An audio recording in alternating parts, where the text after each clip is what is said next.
The Dead Sea just fulfilled an ancient prophecy, and Christians around the world are in disbelief.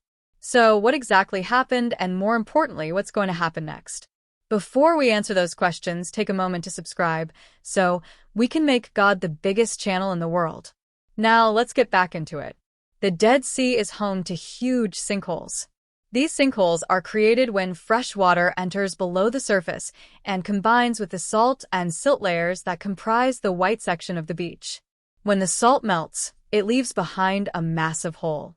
The crazy thing is that some of these sinkholes are actually developing underwater. Driftwood piles, bleached white and resembling old bones, surround the shore. If water bodies were ghost towns, the Dead Sea would top the list. It's the lowest point on the planet, the hottest location in Israel, and no physical life can survive in its waters.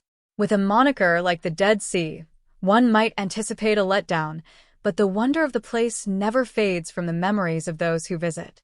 There's truly nothing else like it on Earth. Under the Dead Sea, fresh water from springs dissolves the salt and pushes through the silt, causing the ground to collapse. There's something beautiful about this, despite the fact that it may sound like a natural disaster. The massive holes popping up resemble tiny oases surrounded by a barren wasteland of salt. The minerals left behind create distinct colors in the sinkholes. The shoreline of the Dead Sea is dotted with these sinkholes, which are increasingly appearing in some of the most dynamic areas globally. These sinkholes are posing serious problems. Roads and beaches near the Dead Sea are being closed because sinkholes create major instability. It's too risky for people to safely use these places. Why is it that no one in this area can construct anything? Insurance companies won't cover the risks, and nobody can build here due to the sinkholes and unstable ground. However, this is where it becomes intriguing. Life is emerging from these sinkholes. Birds are chirping, suggesting that this area could be a hotspot for bird migration. The sinkholes surround lush greenery, and people have even spotted fish in them. Yes, real fish. This demonstrates that salt levels are falling and life is now able to flourish in previously dry areas. The Dead Sea, a salt lake bordered by Israel and Palestine to the west and Jordan to the east, has been considered lifeless for as long as recorded history. Scientists originally believed that, because the lake is almost 10 times salter than the ocean, neither sea life nor plant life could live there. However, in 2011, scientists found evidence of life beneath the Dead Sea. Breaking Israel news also revealed that freshwater ponds brimming with fish and flora have been found around the Dead Sea shores. This discovery aligns perfectly with the prediction in the book of Zechariah.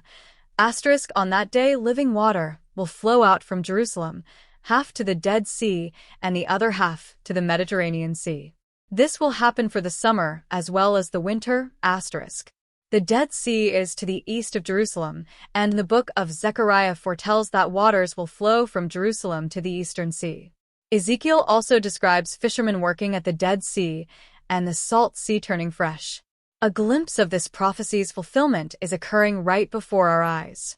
Fresh water along the Dead Sea shore is amazing to witness up close. It's incredibly spiritually uplifting to see prophecy come to pass. The colorful vegetation and signs of fish coming out of these sinkholes illustrate how the Dead Sea is reviving. The lake's borders, more than 400 meters below sea level, are covered in a thick layer of salt that kills all flora. Scripture says the area was once a lush, well-watered land, but fire and brimstone from the destruction of Sodom and Gomorrah reduced the valley to a wasteland, as recorded in Genesis 13 verse 10. In 2011, scientists from Ben-Gurion University discovered massive craters on the Dead Sea floor. These craters, covered in microbial mats, were gushing fresh water, indicating the Dead Sea was not completely dead. This inexplicable phenomenon challenges natural expectations.